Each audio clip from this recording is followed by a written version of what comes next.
नमस्कार दोस्तों, आप सभी का स्वागत है हमारे YouTube चैनल श्री भक्ति पर। दोस्तों, आज हम इस वीडियो में बात करने वाले हैं भगवान शनिदेव के बारे में। आइए जानते हैं भगवान शनिदेव का जन्म, उनका तप, देव, असुर कथा और शनि राजा हरिश्चंद्र, विक्रमादित्य का संबंध, नल दमयंती, हनुमान और शनि संवाद, मंदिरों के रहस्य, दंड न्याय, कर्म दर्शन तथा मनुष्य जीवन पर शनि के प्रभाव, सब एक ही लगातार चलने वाली महागाथा के रूप में बुना जाएगा। समय की नदी जब अनंतता की ओर बह रही थी, ब्रह्मांड के विस्तृत आकाश में एक अद्भुत घटना घटने वाली थी। सूर्यलोक में जहाँ तेज अग्नि के लपटें सदा नृत्य करती थी, वही सूर्यदेव और उनकी पत्नी छाया एक नए अध्याय की तैयारी कर रहे थे। छाया, जो स्वयं तप की मूर्ति थी, अपने गर्भ में पाल रही थी ऐसे दिव्य बालक को जिसकी नियति स्वयं देवताओं की नियति बदल देगी। छाया रोज तपस्या करती थी, घोर धूप में खड़ी होकर ओम सन शनेश्वराय नमः का जाप करती थी। गर्भावस्था बालक उनकी तपस्या की ऊर्जा पीता रहा और धीरे धीरे उसका वर्ण कृष्ण होने लगा। उसका तेज शांत पर असीम शक्तिशाली होने लगा और जब समय पूर्ण हुआ, दिव्य गर्जना के साथ एक अद्भुत बालक जन्मा। उसके शरीर से एक गहन काला आभामंडल निकला।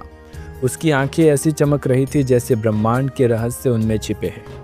छाया ने मुस्कुराते हुए कहा, मेरा पुत्र शनेश्वर संसार का न्याय करेगा। पर सूर्यदेव उसकी काया देख चौंक उठे। ये मेरा पुत्र नहीं हो सकता। मेरा पुत्र काला कैसे?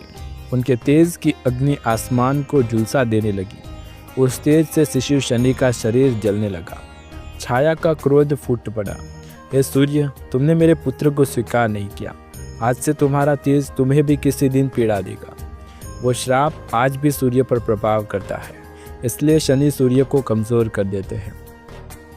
छाया रोती हुई शनि बालक को लेकर सूर्यलोक छोड़कर चली गई और ये पहला परीक्षण था उस दिव्य बालक का, जो आगे चलकर ब्रह्मांड का सबसे कठोर और न्यायप्रिय ग्रह बनने वाला था। शनि बढ़ते गए। उन्होंने न भोजन की परवाह की, न शरीर की, केवल तप, केवल ध्यान। उनकी आत्मा में एक ही विचार था, कर्म का न्याय। और इस तरह शनि की अनंत यात्रा शुरू हुई। शनिदेव का घोर तप और शिव का वरदान। छाया पृथ्वी पर आकर बस गई। वो शनि से बड़े हुए। वह बचपन से ही मौन, गंभीर और तपस्वी थे। जब अन्य बच्चे खेलते, वो पहाड़ियों पर जाकर नंगे पैर ध्यान करते। एक दिन उन्होंने देखा, एक बूढ़ा व्यक्ति सड़क पर गिर पड़ा। लोग हंस रहे थे, कोई मदद नहीं कर रहा था। शनि दौड़कर पहुंचे, अपने छोटे हाथों से उसे पानी पिलाया, उसे घर ले गए। उसी रात एक दिव्य प्रकाश उनके सामने प्रकट हुआ। वो कोई साधारण बूढ़ा नहीं, बल्कि स्वयं भगवान दत्तात्रेय थे। उन्होंने कहा, बालक, तुम्हारी करुणा दुर्लभ है, परंतु संसार में न्याय करुणा से नहीं, कर्म की कसौटी से चलता है। तुम वो देव होंगे जो कर्मों का पल पल का फल देंगे। शनि के मन में एक ही प्रश्न था, मैं न्याय कैसे करूं? मैं कैसे जानूं कि कौन सही है और कौन गलत? दत्तात्रेय मुस्कुराए।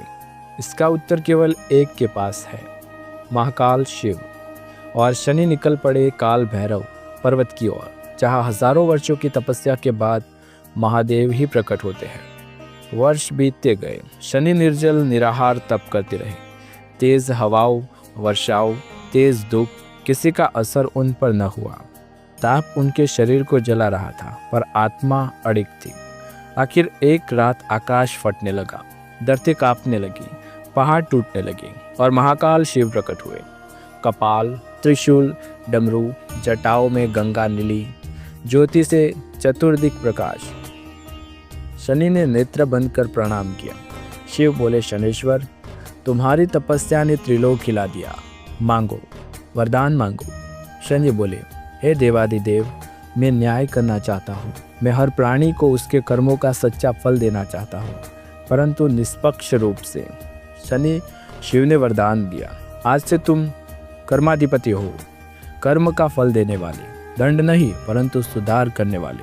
लोग तुम्हारे नाम से डरेंगे, पर अंत में तुम्हारी कृपा से उभरेंगे। और यही क्षण था जब शनि देवता बन गए। शनि और राजा हरिश्चंद्र की महाकथा। अब धीरे धीरे राजा हरिश्चंद्र की प्रसिद्ध कथा में प्रवेश करते हैं, वो भी कहानी शैली में। एक दिन देवताओं में चर्चा चली, हरिश्चंद्र सत्यवादी है, पर क्या कोई पूर्ण सत्यवादी हो सकता है? शनि ने कहा, मैं परीक्षा लेकर देखता हूँ। धरती पर हरिश्चंद्र अपने राजकाज में मग्न थे। शनि ने मानव रूप लिया। अचानक प्रजा के बीच गरीब लोग अकाल फैलने लगा। हरिश्चंद्र ने सब संपत्ति दान कर दी। शनि ने दूसरा प्रहार किया, राज्य छीन लिया गया। तीसरा, पुत्र बीमार पड़ा। चौथा, राजा स्वयं दास बन गए। हरिश्चंद्र की हालत ऐसी हो गई कि स्मशान में पहरा देने का काम करने लगे, पर सत्य और धर्म नहीं छोड़ा। एक रात रानी तारामती मृत पुत्र के शरीर को लेकर स्मशान पहुंची। राजा नियम अनुसार बोले, शव संस्कार का शुल्क दो। ये वो क्षण था जिसने ब्रह्मांड को हिला दिया। शनि अपने वास्तविक रूप में प्रकट हुए। राजन, आप सत्यवीर हैं, मेरे नियमों को भी नहीं तोड़ा, मैं आनंदित हूँ, मांगो वरदान। हरिश्चंद्र ने कहा, मैं बस यही चाहता हूँ कि लोग समझे, सत्य कठिन है पर सर्वोच्च है। विक्रमादित्य और शनि का दंड। ये शनि एक नए स्वरूप में राजा विक्रमादित्य की परीक्षा लेते हैं। विक्रमादित्य का दंड मुझ पर शनि का असर नहीं होता। शनि ने दंड दिया, भिखारी बने, हाथ कट गई, चोरी का झूठा आरोप। अंत में शनि की कृपा और राज्य वापसी। हनुमान और शनिदेव की अद्भुत कथा। रावण ने शनि को कैद किया, हनुमान ने लंका दहन में शनि का उद्धार किया। शनि बोले, जो हनुमान की भक्ति करेगा उस पर मेरा कोप कभी नहीं होगा। नल दमयंती और शनि की परीक्षा। ये भाग बहुत लंबा और भावात्मक है। नल का राज्य, शनि का क्रोध, जुए में हार गए सब कुछ, परिवार से दूर होना, वनवास और अंत में तपस्या और शनिदेव की कृपा पाना। शनि का मंदिर रहस्य। क्यों दरवाजे नहीं लगाए जाते शनि मंदिर में? जागरूक शक्ति है शनि की विभूति। सत्य बोलने वाले पर शनि हमेशा प्रसन्न होते हैं। शनि के 3 दुष्ट रहस्य हैं। 7.5 का असली अर्थ। दैया क्यों आती है? किसे दंड मिलता है, किसे कृपा? असली उपाय कर्म सुधार, ईमानदारी और माता पिता की सेवा, दान पर सही नियम से।